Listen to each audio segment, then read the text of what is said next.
Hey, it's Dave Brown here, host of Now with Dave Brown on AMI. Check out this latest highlight from the show.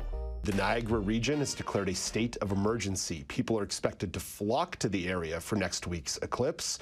Niagara Falls Mayor Jim Diodati will tell you more. Good morning, Mr. Mayor. Nice to chat with you today. Oh, thanks for having me, Dave. So, Mr. Mayor, what are you expecting on Monday? What are you anticipating?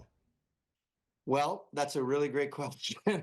We're used to handling big crowds as Canada's #1 leisure destination. We get 14 million people a year, but it's gradual. It's not all at once. And we thought we were pretty ready because 12 years ago we had Nick Wallenda.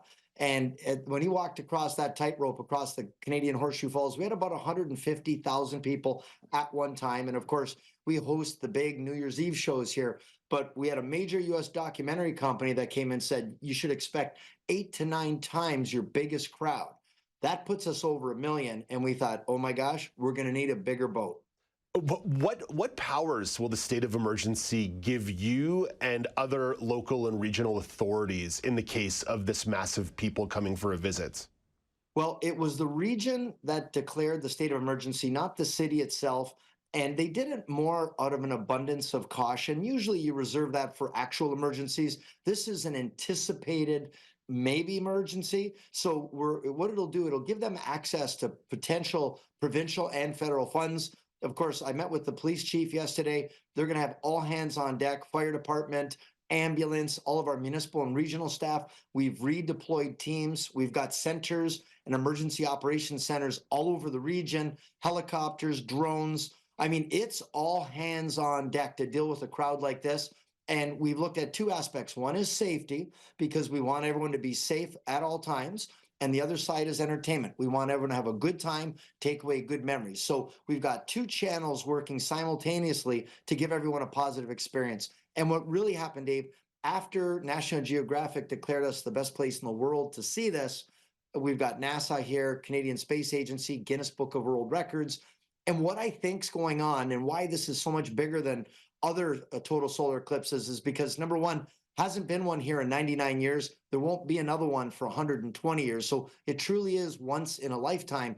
And secondly, it's Mother Nature at her finest, one of the great natural wonders of the world, hosting one of the great celestial events of the universe simultaneously. And I think that's really captured the imagination of people around the world. What's the reaction been like since the declaration?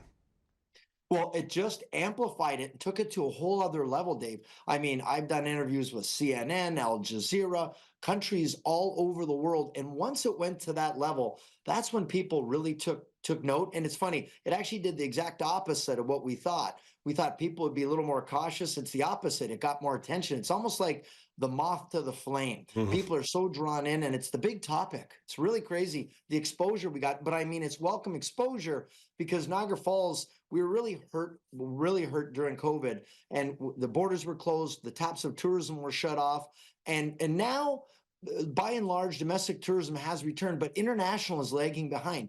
Well, this has given us exposure around the world that we could have never done on our own. So Mother Nature, again, is bringing us the gift that just keeps on giving. Mr. Mayor, I know you've got a busy day, so I've got one more question for you on the way out the door, and you've alluded to it a couple times here. I've had a chance to be in Niagara as a visitor, as a tourist. I've also done some work out in the region as my career's evolved. Why do you think Niagara holds such a special appeal to the general public? I really believe it's because it's authentic, organic tourism. It's natural Mother Nature, because today's tourist is more about experiences, and it's experiential tourism. Whereas before it was more the Disney kind of thing. Now people want this kind of a natural experience. And the idea of, well, look at back in 1979, we had the last partial solar eclipse, and people said in our classrooms, get away from the window, close the curtains. Today we're saying, here's your ISO certified glasses. We're going to go outside. We're going to experience nature. We're going to take them off at one point. So people want to eat what the locals eat. They want to drink what the locals drink. They want authentic experiential tourism. tourism, and Mother Nature is giving it to us like never before in one of the most famous locations on the planet. And I think there's something really special about that. And Niagara Falls is going to do what we do best. We're going to roll out the red carpet and help people have wonderful memories. Mr. Mayor, I know it's going to be a stressful next couple of days, but I also know it's going to be a pretty cool experience on Monday. All the best to you and your colleagues. Oh, thanks for having me, Dave. That's Niagara Falls Mayor Jim Diodati. I'm so good at talking for a living. Diodati. And the total solar eclipse is going to be making its way across North America on Monday. It will reach its peak in the Niagara Falls region at approximately 2:30 p.m. Eastern Time. There are some accessible options to experience the eclipse. The Soundscapes app is one. The app includes an interactive rumble map translating the visual event into a fully touch and sound-based experience. It also includes audio description of eclipse events, educational content surrounding the eclipse. You can get it in English and Spanish. It's available for Apple and Android devices. There's also Light Sound. It's a tool developed out of Harvard by two astronomers. It's a device made for people who are blind who want to experience the total eclipse.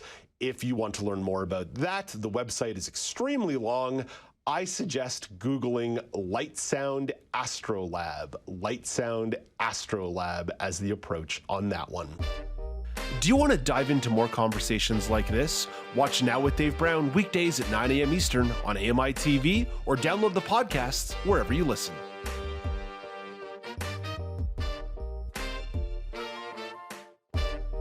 Do you want to dive into more conversations like this? Watch Now with Dave Brown weekdays at 9 a.m. Eastern on AMI-télé or download the podcasts wherever you listen.